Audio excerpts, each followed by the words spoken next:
channel.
Hey guys, welcome to Mara's Juncture. I am Mara, and welcome back to another Bookish vlog. I just got out the shower, got my night clothes on. Y'all, it is currently 12:53 a.m. I am never up this late, like never. I am in the bed and sleep by 9:30, 10 o'clock. I cannot stay up past 9:30, 10 o'clock. Like, I just can't do it. I'm very much a take my A double S to bed type person. Like, I very much love going to bed. I'm going to go to bed. I'm going to go to sleep. And that's that on that. Okay? So, yeah, but I had, when I got off of work, I had made an Alani, which y'all seen in the beginning of this clip. I had made an Alani because I'm like, I'm so sick and tired of getting off of work and going straight to sleep. Like, that is so whack. Like, I want to feel like it's the weekend, by the way. So today's Friday. I want to feel like I'm enjoying my hours, you know? Like, I don't want to just go to work, be stressed out, had a hard day at work, just go to sleep, wake up, and then my weekend is gone because I'm just so busy, and then my other hours are used to go to bed. So, I mean, we definitely need our beauty rest, but today, like, I just knew that because when I got off work, I needed to go grocery shopping. I needed to wash some clothes. I just wanted to be up and vibrant after work. Like, I didn't want to get off of work and just go to sleep. So, here I am. Like, my body is so used to going to bed at 9:30. It's like, girl, it's time to go to bed. But then the Alani energy is like overriding that. Like, nah, we still got time. So, yeah. So I figured I'd get on here and do a little clip because I wanted to share like all the books that I've read not the books. I want to share all the memoirs that I read in 2025. So yeah, I got my night clothes on. We nice and cozy. Got the lights. So the lights on my bookshelf can change. Like, I can change it to any color. So like, if I turn the light off in front of me, my bookshelf lights are like pink or purple. Let me see what color I made them. Right now they're like a pinkish color. This is like the blue color. This is like the turquoise. Like you could go around on the color wheel and just like, pick what color you want. So, and then I have a light in front of me. So yeah, I got my night clothes on. I also got me a detox tea. So detox tea is kind of like similar to like skinny tea. Like you take it, well, I personally take mine when I'm completely done eating for the day, and then I drink it before I go to bed. And when I wake up, baby, the way you about to release those 10 pounds, you going to release those 10 pounds. So yeah, I got some skinny girl tea, which is currently still hot. Let me see if I can sit y'all right here. My mic is broke. Like this part right here doesn't clamp anymore, but it clamps enough to just like chill somewhere. So I need to get a new mic, or I need to go get the magnetic piece to that. And I need to set my tea down. I'm gonna set it right there. And then let me get my phone, because I think I'll use my phone. I have my iPad right there too, but I think I'm just going to use my phone to pull up StoryGraph so we can see all the memoirs that I read in the month of 2025. Baby, this might be a little chaotic because, okay, let's filter it by month. So for the month of January, I did not read any memoirs, and this is for the year 2025, clearly. Let's go to February. February, I did not read any memoirs. So if you're new to my channel, my favorite genre is nonfiction, and within the nonfiction genre, my favorite to read are memoirs. I don't know why, I just absolutely love memoirs because I love transformational stories. I love to see people grow. I love to see people doing better. I love to see people breaking cycles. I love to see people overcoming what was meant to like keep them down, or like just beat the odds. Like I love transformational stories. Not every story, every memoir you read is going to be transformative, but most of the time, if they had like traumatic childhoods or something happened in their life, they came out of it, and this is they're telling their story. So that's why, like, one of my favorite shows is My 600 Pound Life. I know some people cannot stand that show, but I love that show, especially with the people on there who are actually taking it serious, and they just lose all this weight at the end of their story. Like, I absolutely love that. Like, I really love to see people being uncomfortable and growing. Like, that just, it's just like the perfect itch for me. Like, I absolutely love that. Okay, so we are in the month of March for 2025. And is this considered a memoir? It's an autobiography, and it's called When You're Ready, A Love Story by Kareem Rosser. I don't know if it's considered to be like, I guess it kind of is. And I really enjoyed this because he basically dedicated this book to his ex-wife because she had a really bad accident. I don't know what her profession is called, but clearly she rides horses, but there is a specific term for it. So yeah, she rides horses, and she had a horse accident that gave her like a T. I can't remember what the name of her fracture is, like her spine fracture. I think it's a spine fracture, and there's like a certain term for it because there's only like a few people, so many people who have had this her specific fraction with this type of accident, and it left her like in a coma for a very long time. They didn't know like what her state of being would be when she woke up. And so the book starts off like them as he tells you like a little backstory of his childhood. His childhood was traumatic, very traumatic. And he had like, this angel in his life who would help the kids in the neighborhood who really didn't have much, or growing up in a rough area. And she's the one who introduced him to horses.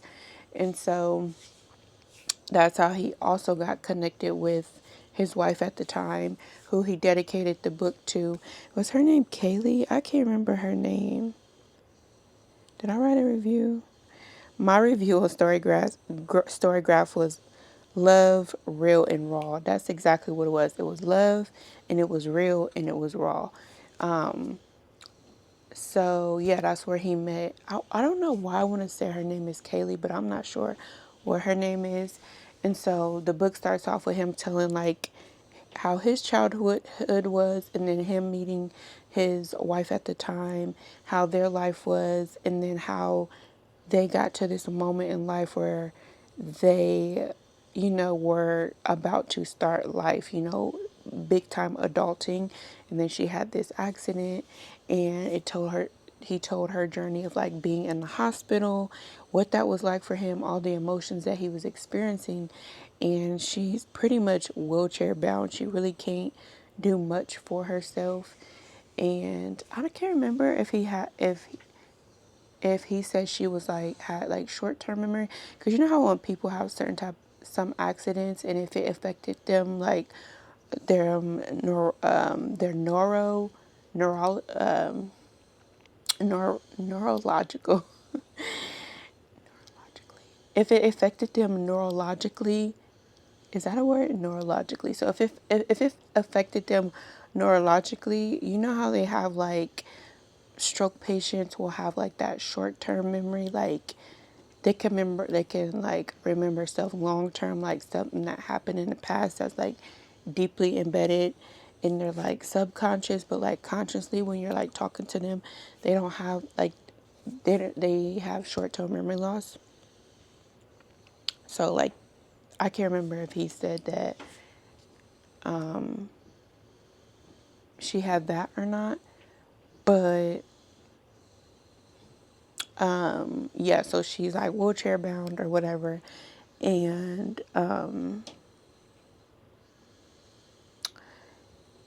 then he just gets to this point in life. I don't know if I want to tell you guys this part because it kind of is going to give it away, but it's like a memoir. So I don't know if y'all will read it or not anyway. But he gets to the part in the memoir where he's at a crossroads. Like, do I continue? Because they were very young when this happened. And it's like, wait, I don't think they got married. I think they were engaged, so they had not got married yet. But anyways, so he was at a crossroads like, do I continue to be here? Lily, I think her name is Lily. He called her Lily. He was like, do I continue to be in a relationship with this person who I pretty much will have to be a caregiver the rest of her life? Or do I continue to support her as my forever family member and go create my, a life outside of this? And that's a very tough space to be in. And clearly he never gave up on her because he dedicated the book to her. But those are very hard emotions to face, especially at a young age, because, they're like in their 20s, I think. And of course, you don't want to leave that person, but at the same time, like, this person, like, you are literally going to be a caregiver for this person. Like, this person cannot,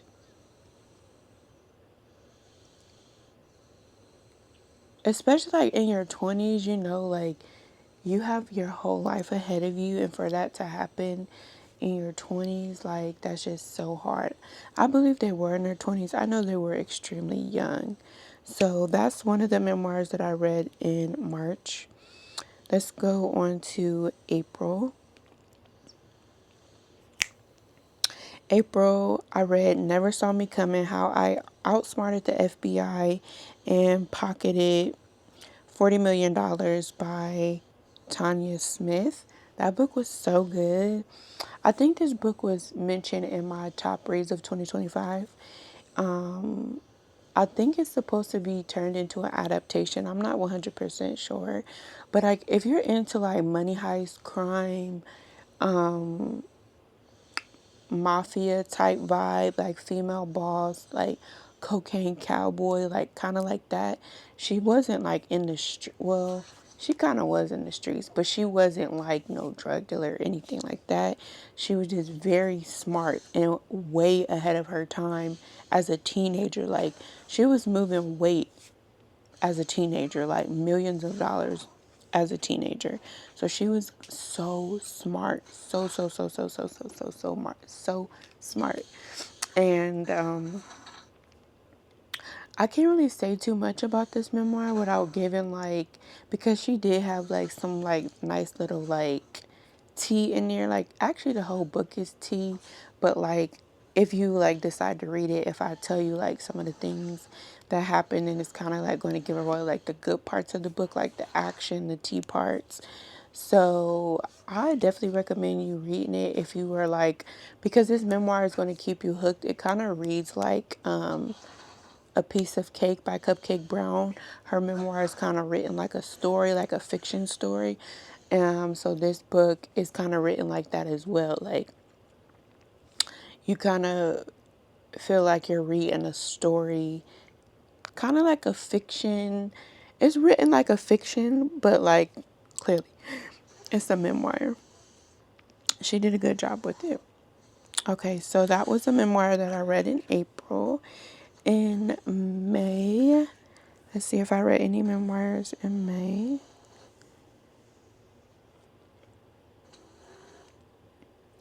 I didn't read anything in June. If you hear snoring, my child is right here and she's snoring so loud. She has a cold and I feel like I'm catching a cold too. Child, I've been doing what I need to do to get my immune system up because my immune system is so trash.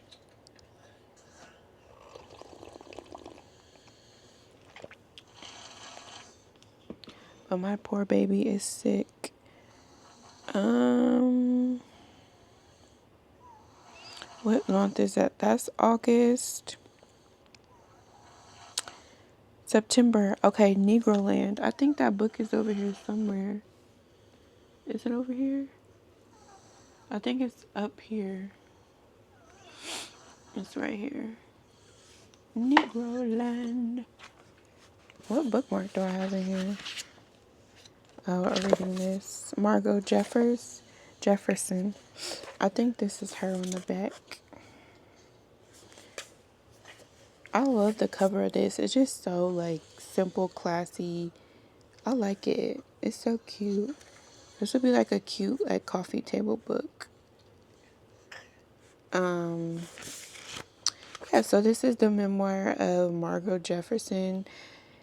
And she, how do you say it? Bourgeoisie. Bourgeoisie. Is that how you say it? So that's pretty much what this book is centered around. Bourgeoisie. Is that how you say it? Child, I heard that word so many times in this book, like I couldn't take it. As well as that book, The Wedding by Dorothy West. Oh my gosh.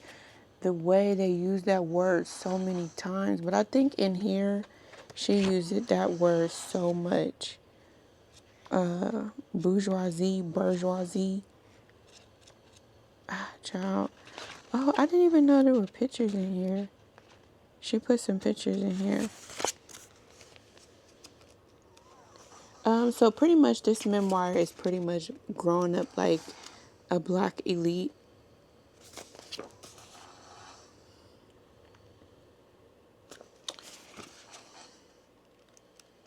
And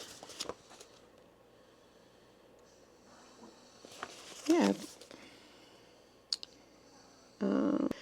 Okay, so it says Margot Jefferson was born in 1947 into upper crust black Chicago. Her father was a physician, her mother a socialite. In these pages, Jefferson takes us into this insular and discerning society. I call it Negroland, she writes, because I still find Negro a word of wonders, glorious and terrible.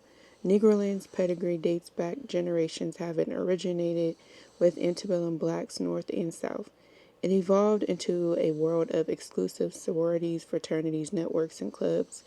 A world in which skin color and hair texture were relentlessly evaluated alongside scholarly and professional achievements, where the talented 10th positioned themselves as a third race between whites and the masses of Negroes, and where the motto was achievement, invulnerability, comportment, at once incendiary and icy, provocative and elegiac. Negroland is landmark work on privilege, discrimination, and the fallacy of post-racial America.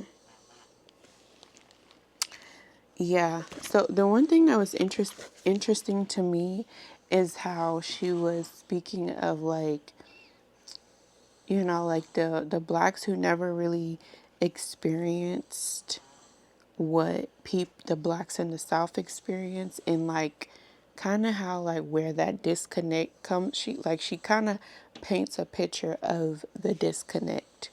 So that was very interesting, because if someone, I was just thinking about that the other day, like how, like where is the disconnect, or like how people who in the South was like kind of judge like blacks in the North, like you don't know the hat, like, and then the blacks in the North kind of like turning their back towards blacks who've had it bad because they feel like they act a certain way, or they feel like, they're not worthy or like up there where they are. So her point of view, very interesting. You definitely should read it. That book, she's a very poetic writer. And if you're not used to her writing style, it might take you a minute because, like I said, very much poetic, and it does not read like fiction, like at all. Come on, where are we? Oh, I also read this memoir, but this one kind of just like, it was just, I don't know if it rubbed me the wrong way, or like I just wasn't like connected to it because I don't struggle with like body dysmorphia or anything like that. And not that you have to struggle with body dysmorphia to understand where she's coming from, or to appreciate her perspective and the work that she has curated based on, what she's talking about. But this is Chrissy King's The Body Liberation Product: How Understanding Racism in Diet Culture Helps Cultivate Joy and Build Collective Freedom. So she's pretty much showing like where a lot of how diet culture has came about, and how racism plays a part in that, and how pretty much the same old, but how they try to attack us in every which way that they can, and how, we have to free ourselves from certain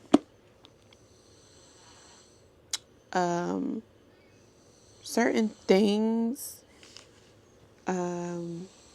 like she was discussing the BMI. Like, you can't compare a black woman BMI to like a white woman BMI. Like, our makeup is completely different. Like, naturally, we can have big titties, a big booty, like, and they're not naturally born with that. I mean, now they are, but like back then they weren't. So when that BMI was created, she was just going into that. I don't know if it was she narrated her. Yeah, she narrated her own story, and she was very aggressive with her narration. Maybe that is completely the wrong word to use, but like, I feel like I almost like, I don't know if it was a good idea for her to read it, because I don't know if she was just like, she sounded very passionate when she was reading her memoir, and at times I felt like she was angry, like, you know how you just like reliving a moment and it makes you angry again. That's kind of like how I felt her narrating the book herself. So if someone narrates their own book, I have to listen to the narration. I don't know. I love hearing people tell their own stories. So if when it comes to memoirs, if someone narrates their own memoir, I'm definitely gonna listen to the person. So I don't know. It was very interesting to digest, but I just found myself kind of like taken aback a little bit, and I don't know if it was just like the tone of her narration because I didn't read it in my own voice, but I was just kind of like I had like that type of feeling, like, because she just felt like she wanted all the smoke in this book. When I say she wanted all the smoke, she wanted all the smoke.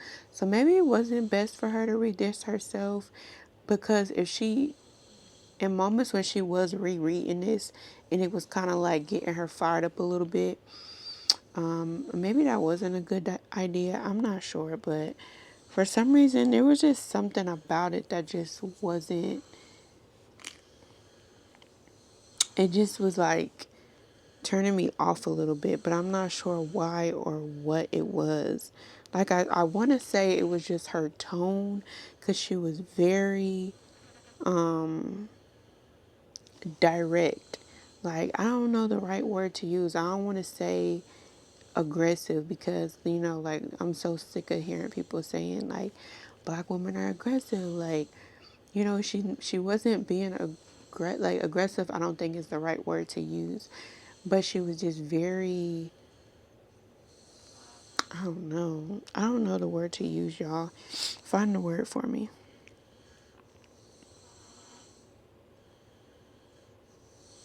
Oh, in the month of October, I read only memoirs. Okay, so the first one is Episodes, The Diary of a Recovering Madman by Gucci Mane. And he made this book in honor of one of his friends who passed away. And he is telling his journey of being diagnosed with bipolar schizophrenia. And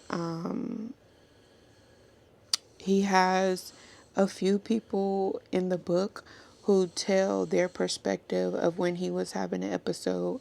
His wife comes on and puts her 2 cents in. So the book is mainly narrated by a narrator, but Gucci does come in and narrate certain parts of the books. His wife does as well as like certain other people who are in the book, but it's mainly narrated by a narrator. But Gucci is on here narrating some parts of the story, not entirely all, but mainly the parts of the story where he's just like, so like at the beginning of the chapter, it'll have like a kind of like each chapter kind of has like an introduction in a sense, like of somebody's perspective of him having an episode, and then like he's going into that episode and like what he experienced, what was going through his mind, and he just wanted to like be supportive of black men, to not to have confidence in his diagnosis and share his journeys in hopes that, you know, other black men will be more confident when it comes to their mental health and get the help that they need. So I think if you read his memoir, his first one, that it's imperative to read this one. But I feel like I wish when he made his first memoir that he had the confidence that he did for this book, because it would have made his story would have made so much more sense. Not that it didn't make sense in the first book, but like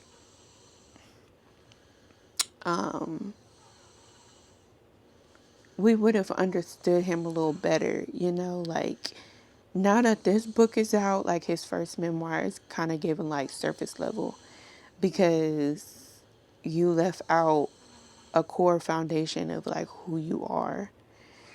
But whatever, I enjoyed it. I'm a Gucci girl, so very much a stan.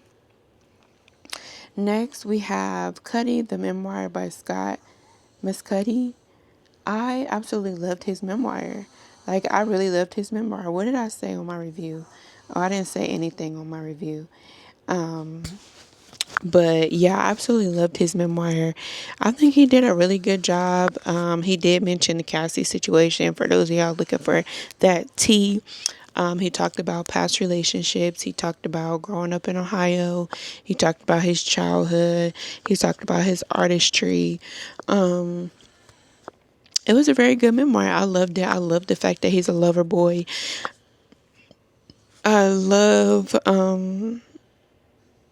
I love how the book ended. I'm just keep it there for if people want to read it. But after reading his memoir, it made me want to go watch his show on Netflix. He has a movie on Netflix called Intergalactic. I think it's called Intergalactic. I have watched that a few times. It is so good. It's like a cartoon, like a trippy cartoon on Netflix. So if you like into that type of stuff, go check it out. It's a black cartoon. So good. Okay, and the next memoir for October was 107 Days by Kamala Harris. And this is just a 107-day countdown to the presidential election. And yeah, she did a good job in this memoir. Like I've said previously, because I have talked about this book before, my favorite aspects was her talking about her mother and then how her and her husband's relationship was during this 107 days. And because I'm like a relationship girl, like when it comes to like relationship content, like one of my favorite shows is Couples Therapy on Showtime. I can't even remember what that therapist is named on there, but there's a show on Showtime. I think it's on Showtime called Couples Therapy. Love that show down. That show is pretty much about, I don't know if everybody on there is married, but I think everyone on there is married. Maybe not. But anyways, couples therapy, because this couples going to therapy and they just break down the nitty-gritty core issues of their relationship. So I love that aspect of the book of Kamala telling like how it was with her and her husband, because she didn't have to do that. That's a very intimate thing to share, but I mean that's what makes her human. And I didn't read her other book, so I do want to go read that one because I want to like know more about like her mom, because she spoke so highly of her mother in here. And it was just like her mentioning like certain of those aspects and like with her nieces, like it just felt very homey, outside of her talking about the election stuff. But yeah, I was more so drawn to like her as a human, and it just made me like her so much more after reading that. Okay, and then for the month of November, I didn't read any memoirs. In December, I didn't read any memoirs. So that is all the memoirs that I read in 2025. Have I read any this? I don't think I have. Let me see. No, I haven't read any memoirs yet. So yeah, that was all the memoirs that I read in 2025. I'm going to finish drinking my tea, and I am probably going to go to bed because now it is 1:26 a.m. I've been talking to you guys for 30 minutes, and yeah, I'm going to call you back. Good morning, beautiful people. So it's the next day. I don't know if I'm going to keep the previous clip. I might keep it. I mean, I don't know. I be like second guessing my stuff sometimes. So, anyways, I am 30%. I said 30. Well, yeah, I am 34% into Dear Debbie by Frida McFadden. I'm going to try to finish this today because I can't drag this into Black History Month. So, yeah, I definitely will be able to finish this today. I only have 5 hours left. So, we're going to get that finished. I'm about to go make me some coffee. It's currently 9 a.m. Like, I'm so glad I was able to, like, sleep in, stay in the bed, and, just have a quiet morning. My throat is so itchy because I think I'm, like, trying to catch the baby's germs. So yeah, I started like all my remedies yesterday. So today I'm about to put some is it called oil of oregano? I have some oil of oregano. I'm gonna put some of that in my orange juice this morning, and then I think I'm gonna make me a shaken brown espresso, shaken oat milk espresso, however you say it. Y'all know what I mean. But yeah, I'm gonna finish this book today. I am still reading the Revolutionary Bookstore. That has to go back to the library, but I want to take my time on that. Like, I don't want to feel like, oh, since I started reading that book in January, that I have to finish it in January. So, what was I saying? Yeah, I want to take my time with that book because I really am enjoying the book. And I have been tabbing so much. And I also told myself if I finished the book, I wanted to buy the physical copy for myself, which I'm kind of sorry I didn't do that in the first place when I seen it at Barnes, because I have been tabbing so much. So I have to like purchase the physical copy before I take that back to the library so that I can transfer my tabs into my copy. But I have been enjoying the book so much. And I feel like if you're a person who claims to support black authors, black literature, black arts, period, but specifically black bookstores, whether it's a brick and mortar or if it's online, if somebody's selling out their car, out their house. However, if it is established as a black bookstore, if you feel like you support black bookstores, black indie authors, black literature as a whole, no matter what genre it is, but black literature as it relates to like publishing, the books, of course, and the selling of the books, I feel like it is imperative that you read this book. And I know a lot of you don't like nonfiction, but I just feel like you're doing yourself a disservice if you don't read it. And I mean, it is very much informational. It is giving very much nonfiction, but I feel like it's a very important history lesson. Like, especially if you're someone who really is not, who doesn't usually read nonfiction, because I just think the author did such a great job with her research with black bookstores, as well as taking it to the 1830s, where David Ruggles, I think his name was David Ruggles, opened the very first black bookstore ever, and it was Frederick Douglass who mentioned him in his autobiography.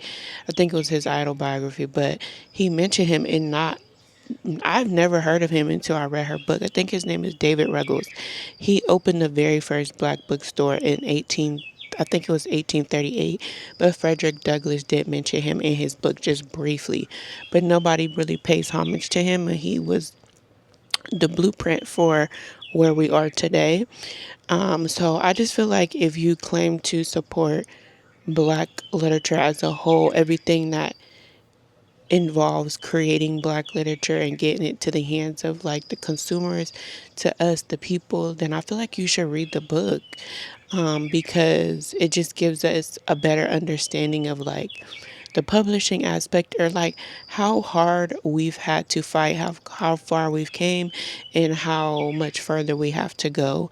And it's just sad that we are still fighting to this day. Like, we are still fighting the same battles that the people before us were fighting, not in the entirety, but like for respect, and just constantly have to protect what is ours, to constantly have to like fight even harder just for our people. Like, it's just crazy, like how much they just want us to be so behind, so stupid, just constantly in a state of lack of, and we are so much better than that, but they just constantly try to tear us down, tear us down, tear us down. So I think it's very imperative, if you are not a nonfiction reader, just allow yourself to read at least one chapter a day. That's 10 days, that because there's 10 chapters.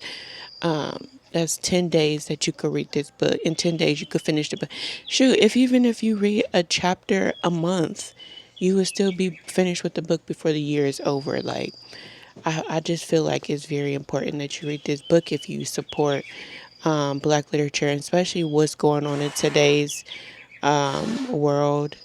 my kids are waking up. So they are coming to harass me. So I need to get up so I can go like make breakfast, make my coffee and stuff, get myself together.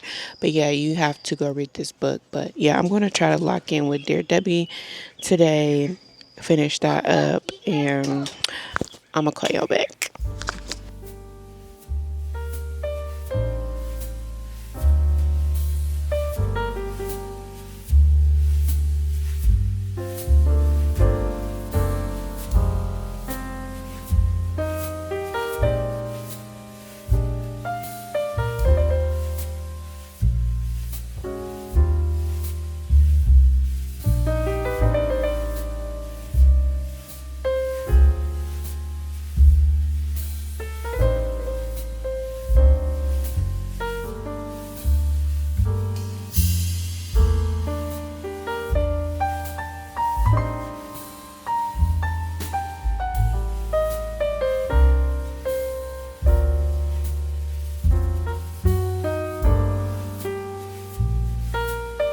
What's up, y'all? Y'all probably can't hear me as clearly because I left my mic at home, but we are currently in half price because I need to get a buddy read. I thought I had the book on my shelf, but I don't. I think I do, but for some reason I can't find it. So on the website they said they had one book left. Oh, look at this. They got a Walter Mosley Fortunate Son. Have y'all read this one?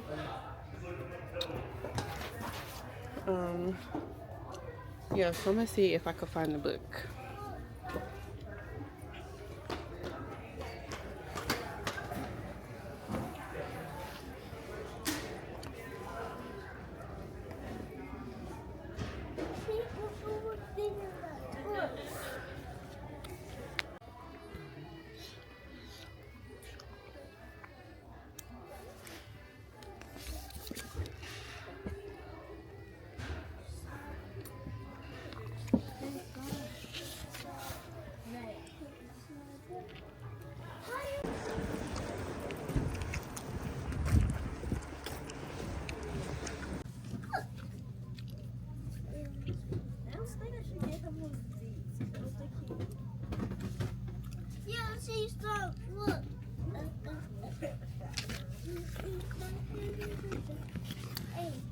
I don't know if y'all gonna fit right here.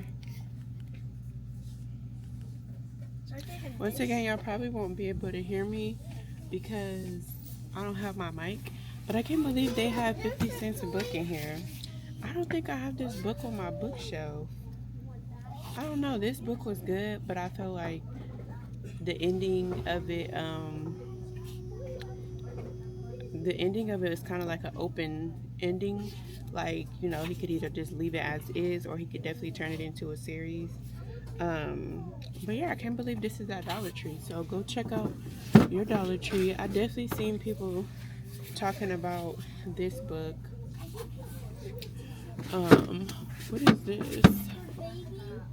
In the Face of the Sun by Denny Bryce. Not them having a Denny Bryce book. A win is a win, baby. We out here winning today. Yes. Yes. I had 2 toy cars. No. I didn't cook something. 1. Then go to bed. How am I cook with? Child, I said 1. Wow, I can't cook. Yeah, I don't know what else is up there.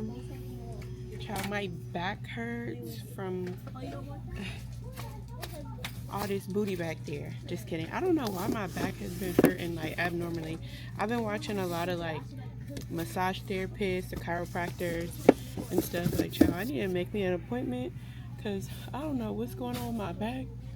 But a win is a win. I can't believe they have this book here. So yeah, I told the kids they could pick out 1 toy.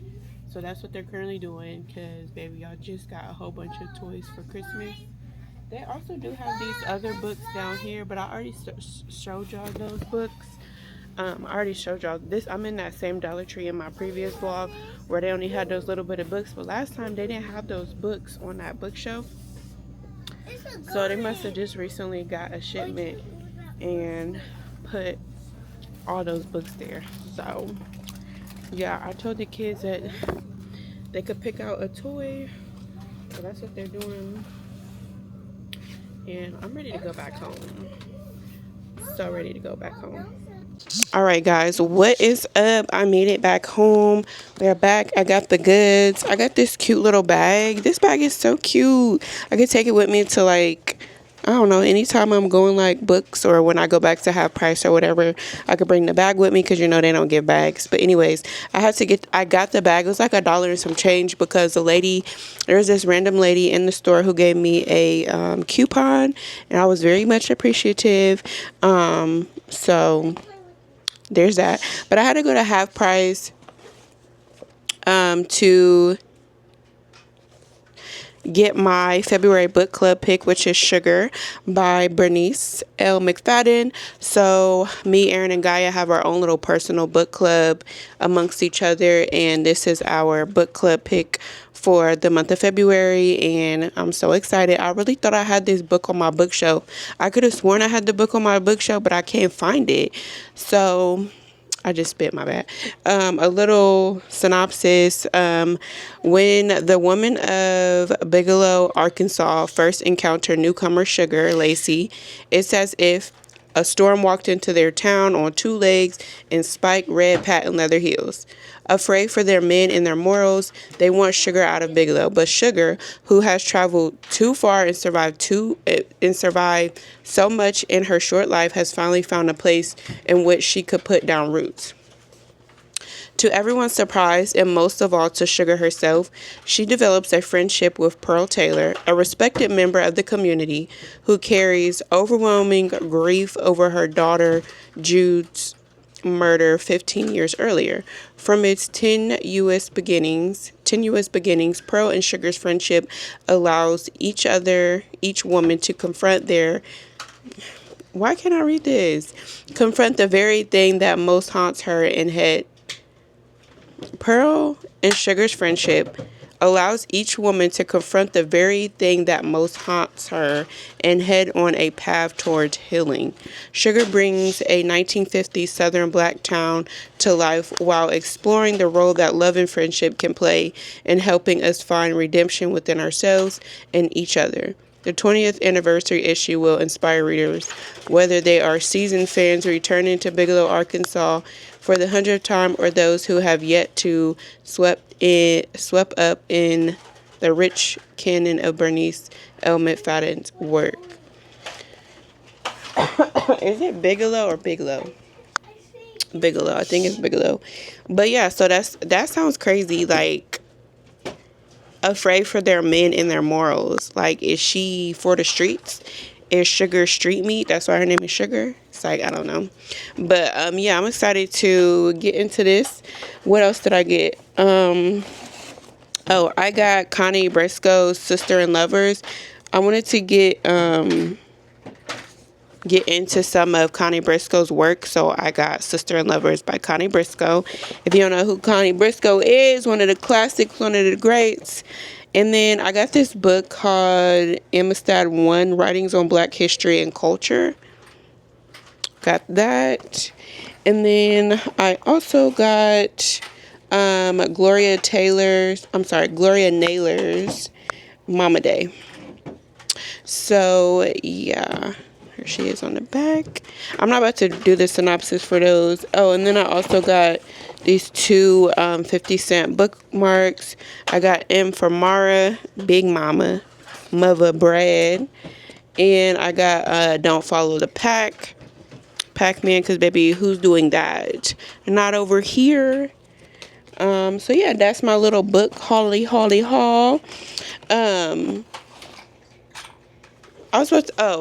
I don't know her name. I literally just subscribed to her channel because I had seen Danny repost to her, but she does like the black horror. Is it black horror?